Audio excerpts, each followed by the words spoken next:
And welcome back to Clutch Time. This is your host, Rico. And in today's episode, we are going to be looking at the question around the Villanova Wildcats and really should they be number one in the country. And so we're going to be talking about that. We're also going to be looking at the SWBA draft. And we're going to be talking about why I think that there is going to be some real value in the later rounds of the SWBA draft. And so let's go ahead and jump into it. Let's start around the question of should Villanova be ranked number one? And the answer to that is absolutely. I feel like that Villanova should be number one. And so as we go ahead and we look here at the top 25 and just looking at Villanova sitting on top of Alabama, Texas, Kentucky, Duke. Look, just starting with these top five teams, I think that when you look at just Villanova and the way that they have really put it together all season, I think that they have now really leaped to the point of just where they should be. I've been saying this for the last couple of weeks. I feel like that maybe the committee has been hesitant to move Villanova up to number one, but I feel like Villanova, to me, they're playing some of the best basketball in the country. And I think that when you look at this team just as a whole, just across their season, I think that personally they've been one of the most consistent teams in all of college basketball. And so when you look at just their record and you look at the losses that they have had, I love what they did as far as their body of work is concerned, because when you look at the start of the season, they lost to a Washington State team 89-84 there.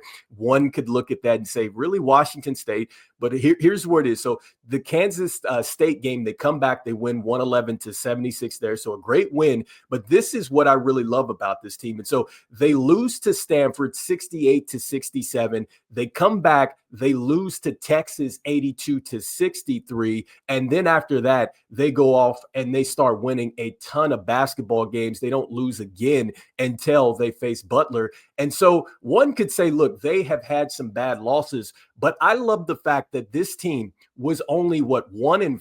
Okay, so they were 1-4 and they were able to figure it out. I think that most teams really, when they start off like that, they usually fold.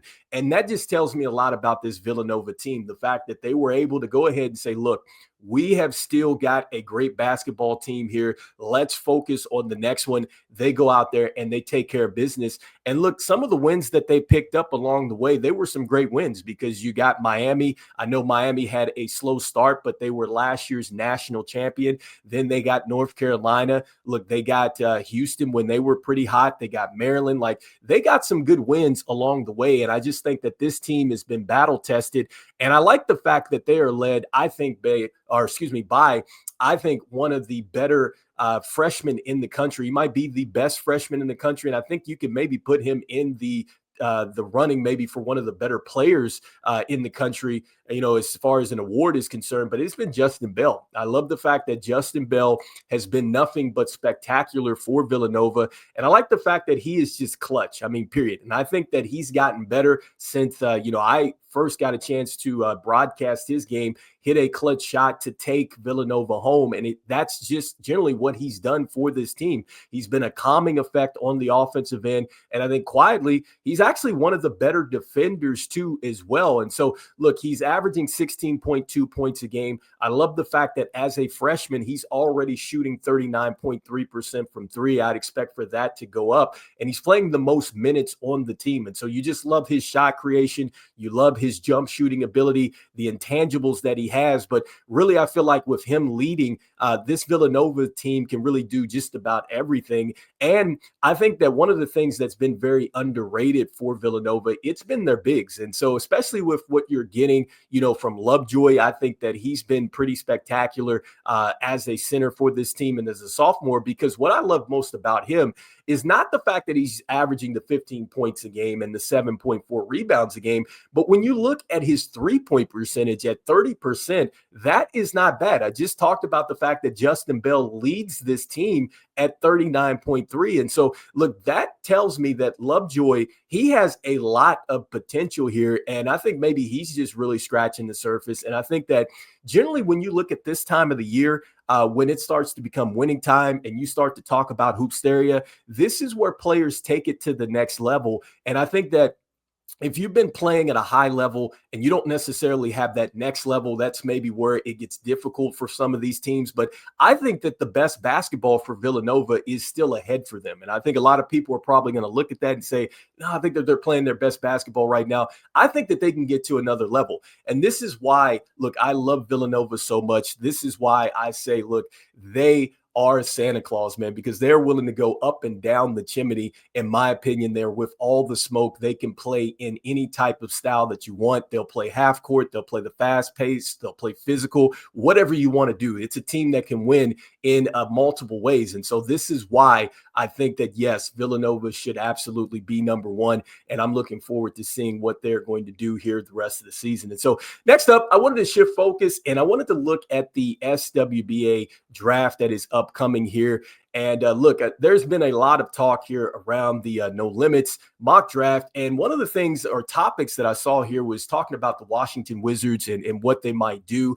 I love the fact that, the prediction here is that Jamison Johnson would go there. Obviously, those things could change. But, I do like the fact that if the Washington Wizards were to go out and get Jamison Johnson, I think that it makes a lot of sense to go out and get him there because you're looking at, really a player, in my personal opinion, that I think he mixes well with what they have, especially with Alex Sarr. Because when I look at Alex Sarr and what he's shown in year one, look, he's already shooting 31.8% from downtown. I think that there's, the real chance that he's going to get better. His shot mechanics, not the greatest, but I think that as a young player, he can get a lot better. He's playing a ton of minutes right now at 27 minutes a game. He's averaging 13 points a game, 6.6 rebounds a game, and 2.3 assists on 39.5% from the field. And so what I would like about that pairing, if they were to go out and get a Jamison Johnson, is that you're getting a player that I think with Johnson, he can work a little bit more in the post, maybe that mid-range. And then you have Alex Sarr who can do a little bit of both. And I think that both are willing to run the floor. And that's why it could really be a nice fit here. But this leads us into what we talked about before on the SWBA Today show. And not the SWBA Today, but yes, it was SWBA Today. I'm drawing a blank here. But yes, SWBA Today, we were talking about that. And we were talking about the best available versus best talent. And, with this, this is where I think it gets interesting as a GM because, you have to think about, okay, if I'm drafting a player like this, he's already got, he's already at a certain level. And I'm a kind of guy that I like to go out and I like to get the player that has the biggest upside. I mean, I think that that's where I'm at. And so it would be players that they're not like, maybe a Lamarian Sherwood or maybe a Jamison Johnson, a player that, or just man, they're definitely, a top lottery pick or top 5, top 10, however you look at it. Like I like to go out and get the players that they've shown that they can do some things, but they have like a lot of potential. And I think that that's really where you get a player that maybe could take your franchise to the next level. And so not to discredit, the talent that is coming out and is going to be at the top of this draft, but I think that there's going to be some real value in the later rounds. And so, one of the things you have to think about in the draft, and I think this is something that a lot of people get caught up on, is that they're looking at the hype of the player, but there's also the business aspect of this as well, because thinking about it like this and just staying with the Wizards and that situation. And so one of the things that was mentioned on SW Today, shout out to Rick Blaze and then Marsh, but they were talking about the fact that out of, I guess, the 14 draft selections with the Wizards, there's been 2 that have really panned out with John Wall and Bradley Beal. Perfect. And when you think about something like that, and then you're getting a talent like Jamison Johnson, right? Let's say that they were to get CKC, all right? And so I think he'd be a terrific player for sure, and I think he's going to be an impact player wherever he goes. But you'd have to think about it from a business standpoint. What are you going to do with a guy like Jordan Poole, right? And how does that work out? Because here's a guy that, look, he had the 4-year, $128 million extension.